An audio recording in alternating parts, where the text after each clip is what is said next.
A gente aqui rapidinho, né, para a gente conversar sobre a literatura nacional. Por que ela vai cair na prova do Senado, né? Foi a pergunta que me surgiu agora, na hora que eu estava preparando, terminando de preparar meu material de literatura do curso. Eu achei que o material ia dar umas 6 horas, não.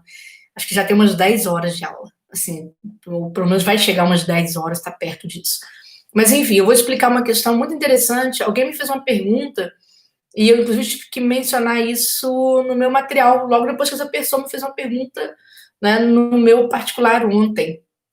Né? A pessoa me perguntou o seguinte: Júnior, não, aliás, a pessoa não perguntou, vou explicar para você ser bem clara. Um aluno vira e fala assim: vai cair literatura brasileira na prova do Senado, né? Eu não é literatura brasileira, é literatura nacional.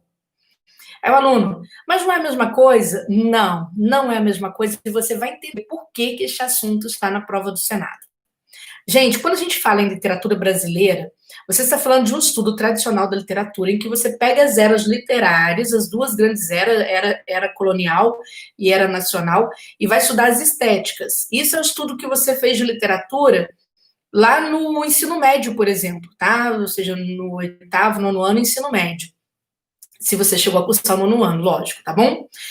Porém, por que não é literatura brasileira? É literatura nacional. Você vai entender direitinho. Vou pegar um conceito que está acontecendo agora para você entender essa questão. A gente, nos últimos anos, né, tem discutido muita polarização política que acontece no Brasil. Sim, para muita gente essa polarização política é nova, mas não é. É aí que está. O Brasil só teve um único período de redemocratização e um período muito pacífico, que foram os períodos anteriores, né, a toda essa confusão agora. Mas ao longo da nossa história, a gente sempre esteve dividido, sempre houve polarização política no Brasil. Ocorre que a história do Brasil está sendo revista. Né? Nós temos historiadores trabalhando num processo de reescritura da história do Brasil, trazendo para a cena outras forças que atuaram, por exemplo, na promoção da República, né? Nos embates entre as forças monarquistas e republicanas. Então, quer dizer, tudo isso está sendo, vamos dizer, reescrito. Inclusive está sendo reescrito por uma historiadora que se envolveu numa confusão recentemente, que é a Lilia Moritz Schwarz, né? A Lilia, ela foi fazer um texto sobre a Beyoncé e aí as pessoas, né? Eu sou uma pessoa preta, então o pessoal fala que sou uma pessoa parda, mas eu me considero uma pessoa preta. Os pretos se sentiram muito ofendidos, não todos, mas muita gente se sentiu ofendido e falou que a Lilia Schwartz não deveria dizer o que uma mulher negra deveria vestir. É porque ela faz um texto sobre a Beyoncé, falando sobre a glamorização, né, da luta negra. Mas o que muitas pessoas não sabiam é que a Lilia Schwartz é uma pessoa que defende a causa dos pretos o tempo inteiro. O tempo inteiro ela defende a causa dos pretos, apesar de ser uma mulher branca. Tanto que ela não respondeu, pediu desculpa, foi elegante, falou, não, temos que furar essa bolha, realmente estou errado. Mas eu contei essa história toda por quê? Porque a história está sendo repassada. Inclusive, é a Lilia Moritz Schwartz, que faz todo um processo, né, de reescrita e coloca estes povos tradicionais do Brasil na cena. Gente, como não dá para fazer isso com a história, o Senado não pode pedir no concurso um estudo da história do Brasil para vocês, porque senão viria a história oficial, que é a história dos heróis, a história dos protagonistas brancos. Eles pediram literatura nacional. E por que não é literatura brasileira? Porque quando você fala de literatura nacional, você vai discutir a identidade do brasileiro. Né? O que é a identidade do brasileiro? É o que nós somos e o que nós buscamos enquanto país, enquanto nação, vamos dizer assim, no mundo global. Então você pense bem, todos os problemas que acontecem hoje, e no seu edital terá atualidades, você sabe disso, e quem sabe, né, quem conhece as provas do Sebrasp, que provavelmente vai ser a banca do concurso, gente, porque 200 questões que colocaram no projeto básico, que modelo certo e errado, só pode ser o Sebrasp, né? A gente não tem muita expectativa de que a IDECAM venha assumir o concurso, né, que a FGV venha assumir o concurso. Por quê? Por conta do banco de questões. A banca teria que fazer uma prova inteira, seria um suplício, né? O Sebrasp já tem o seu banco, ele precisa apenas remontar a questão e fazer isso de uma forma mais rápida. Então, por isso que a aposta é grande no Sebrasp em função disso. Mas, então, eu vou falar de Sebrasp, tá? Como se fosse. Então vamos considerar que o Sebrasp vai fazer o concurso. Todo mundo sabe que quando o Sebrasp pede literatura em concurso, o que ele faz? Ele faz uma prova multidisciplinar, conjugando, às vezes, fatores do presente, fatores da atualidade, com fatores históricos, com fatores literários. Então, olha só um detalhe interessante. Vou fazer um único recorte, tá? Um único recorte. Nós estamos vivendo uma época de fake news, uma época de uma polarização política muito grande, separando grupos progressistas e grupos conservadores. E para muita gente é uma época, as pessoas já se perguntam de onde saiu isso tudo. Gente, isso sempre existiu na história do Brasil. E a literatura, ao contrário da história, já registra os dois lados. Por isso que eles pediram literatura nacional. Eles querem que vocês estudem isso pela literatura nacional. E vejam esse contraponto, naturalmente, do que acontece no presente com o nosso passado histórico. Vou fazer um recorte, só para vocês terem noção. Isso acontece em vários momentos da história. Eu vou pegar a transição da monarquia para a república no Brasil. Quando eu entro na história da transição da monarquia para a república, você vai ter escritores, por exemplo, lá no romantismo, com valor nacionalista monarquista, bastante ligados a um valor eurocêntrico, a um idealismo, de certo modo, monarquista, e você tem escritores progressistas, como Tobias Barreto, Castro Alves, que são escritores que colocam, por exemplo, as minorias na cena. O Castro Alves vai fazer poesia que condena o tráfico negreiro, por quê? Porque a República não queria mais a escravidão. A monarquia estava nem aí, mas a República não queria escravidão. Por quê? Porque assim que o país se tornasse republicano, você precisaria ter um mercado consumidor para a Europa que já estava passando por um processo de industrialização. Então, a gente teria que se assentar desta forma. Não é à toa que a abolição acontece em 1888 e a proclamação da República acontece, como vocês já sabem, em 1889. E um detalhe muito interessante, o nosso primeiro presidente, exatamente, e daí vem as contradições do Brasil, que são muito interessantes. O nosso primeiro presidente é um marechal, o segundo presidente também é um marechal. Veja só, nós entramos na República, por isso que República é diferente de democracia, não é? A nossa República, ela já começa com figuras militares, figuras ditatoriais. E não é porque eles são militares que são ditatoriais, não. É porque eles governam sob estado de sítio. E governam sob estado de sítio, por quê? Porque precisam governar, porque o Brasil estava fervilhando. Final do século XIX no Brasil é uma loucura, era como se estivéssemos passando pelo Brasil nestes últimos anos, porque passamos, não é? Era uma loucura de forças antagônicas, de muita denúncia de corrupção, de muita denúncia, por exemplo, de autoritarismo, de muita briga, de muito antagonismo político. E aí eu falei da história porque a literatura capta isso, de muita fake news. Olha que interessante, por isso que o Senado está mandando vocês voltarem, estudarem literatura nacional. Por que fake news? Por exemplo, eu vou citar um caso, até comentei uma das aulas que eu fiz para os meus alunos, e são várias situações. Existe um poeta, por exemplo, eu falei para vocês que na live que eu fiz anteriormente, quais seriam as estéticas de projeto nacionalista. Estéticas de projeto nacionalista, romantismo, a tentativa de criar uma idealização da nação, O modernismo é uma estética de projeto nacionalista. Quando você olha para o parnasianismo era arte pela arte. Olavo Bilac, por exemplo, não havia um projeto nacionalista dentro das obras de Olavo Bilac, de fato não. Mas Olavo Bilac foi uma pessoa muito importante para a concepção de nação do Brasil. Por quê? É o letrista do hino da bandeira, é o que traz a ideia do serviço militar obrigatório para os jovens, para os rapazes, e ele está muito envolvido numa luta de oposição ao Marechal Floriano Peixoto. Então, de um lado você tem o Olavo Bilac, de outro você tem o Raul Pompeia, que era um realista. Eles convivem mais ou menos na mesma época, E, gente, só para vocês terem a noção por que eles pediram literatura, porque hoje a mídia que nós conhecemos é televisiva, naquela época não tinha televisão. Então, os poetas, os escritores representavam a mídia, eles tinham grande força intelectual e força persuasiva. Então havia muita briga, né? A briga entre Olavo Bilac e Raul Pompeia era como se fosse uma briga entre, sei lá, SBT e Globo, certo? Estão lá disputando, né? E havia também a rede social da época, eram os inscritos desses caras. Então, esses caras escreviam em jornais, escreviam seus romances, brigavam o tempo inteiro e havia muito fake news sobre a vida dessas pessoas. A gente não sabe até que ponto é fake news, porque na época não tinha internet, você não tinha como provar, não é? Mas era interessante, não sei se vocês sabem, eu vou contar um pouco da vida pessoal deles, porque interfere sim na forma de revisionismo, na forma de concepção de uma literatura nacional. Por exemplo, Olavo Bilac teve uma grande paixão, foi apaixonado pela Amélia Oliveira, que era irmã de um poeta, né, que formava a tríade parnasiana com ele, que era o Alberto Oliveira. E ele se apaixona pela Amélia, é um cara super bem quisto na família da Amélia, e de repente a família não quer mais aceitar o casamento do Olavo Bilac, o que foi uma situação muito frustrante para ele, né? Ele passa a vida inteira, depois não se casa, ela também não se casa, né? Ele morre sem se casar, porque aquilo foi uma frustração. E por que veio a frustração? Porque quando o Olavo Bilac estava no quarto período de medicina, surgiu a notícia de que ele mantinha relações necrófilas, ou seja, ele mantinha relações sexuais com defuntos.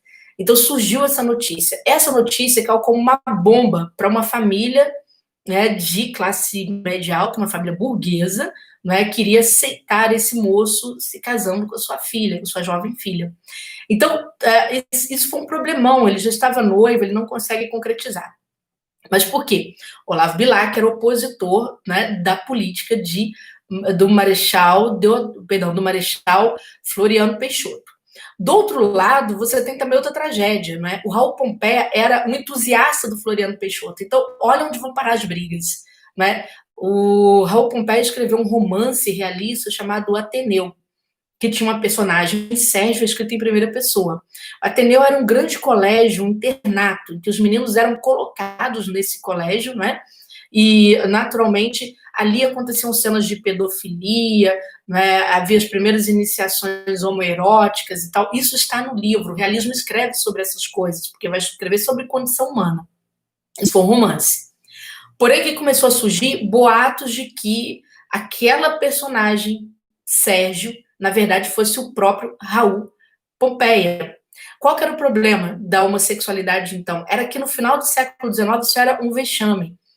Quando a coisa se espalha, vai para o jornal, né, os próprios jornais que publicavam artigos do Raul Pompeia passaram a não aceitar isso, considerando o Raul Pompeia um pederasta, de repente.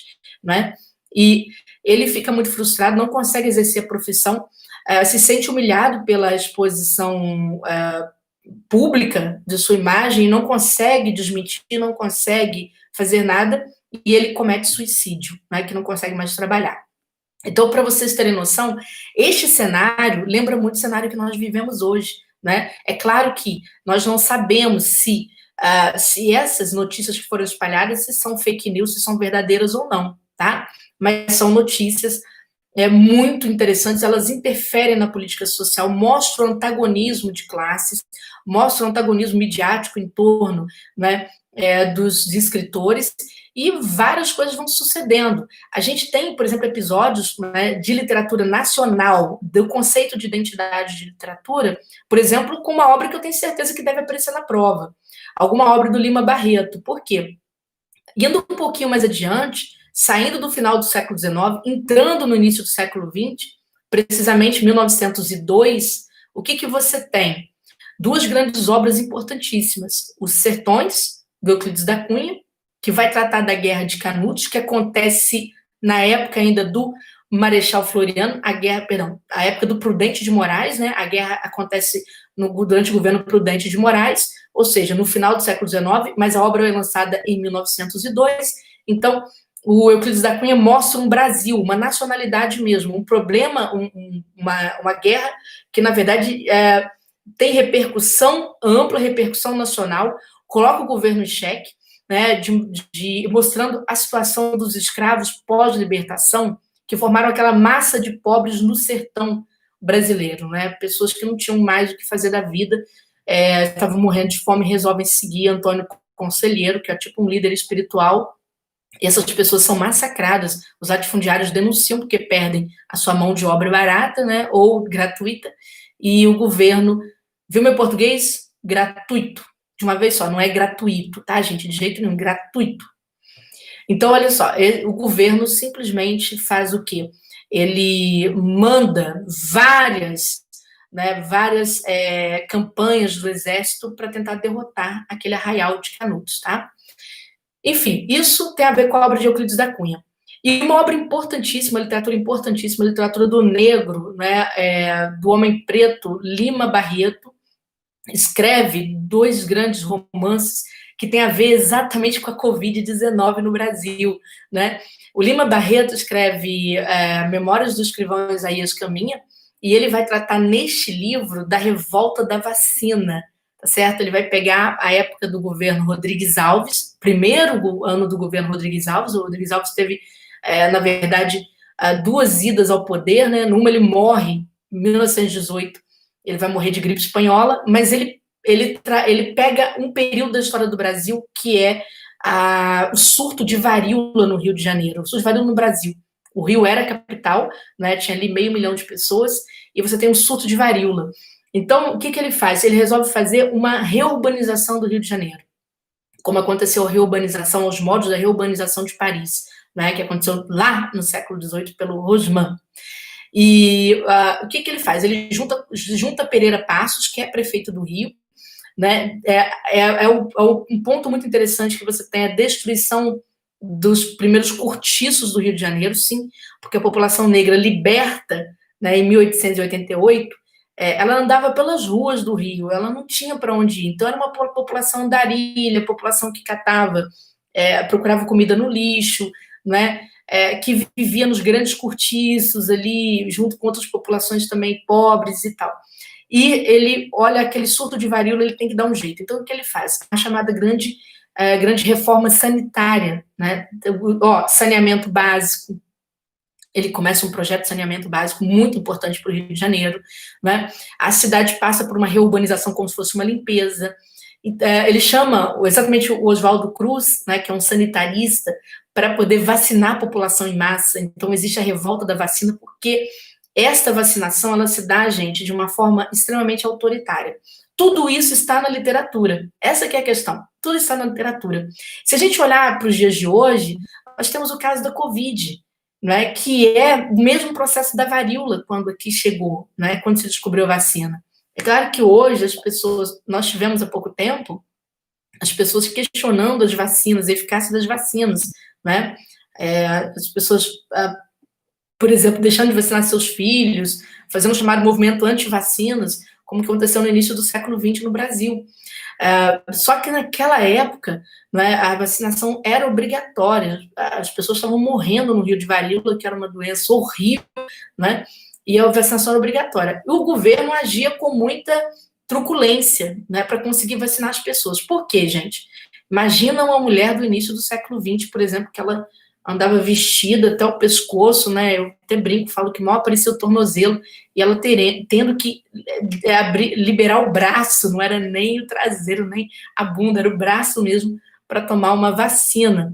Então, isso para muitas famílias era extremamente desrespeitoso, né? Era agressivo. Então, havia os conservadores que não queriam, havia população pobre, né, que não entendia, não havia muito esclarecimento.